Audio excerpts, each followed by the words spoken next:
السلام عليكم. غادي نقدم لكم في هذا الفيديو وصفه ديال الشريحه مع الثومه وزيت العود، وهي وصفه فعاله بالنسبه للناس اللي كيعانيوا من السعال والتنقيات القصبه الهوائيه، وغنيه بالاملاح والمعدنيه وفيتامينات.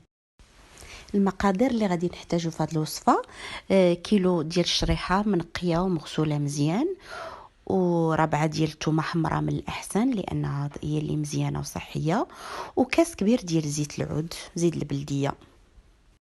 المهم ان شاء الله غنبداو طريقه التحضير.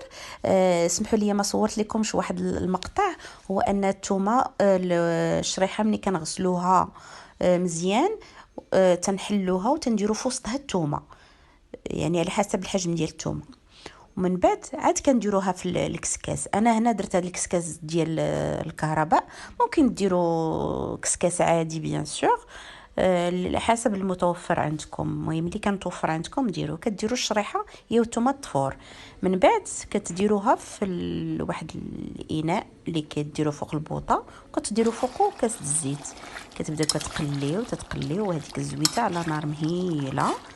في الاخر كتولي بهذا الشكل هذا، شويه بحال بدات كتعسل.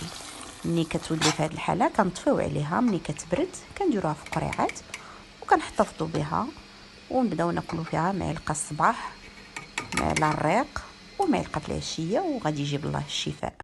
كنعتذر على نوعيه التصوير، هذا اول فيديو ديالي، كنتمنى تدعموني.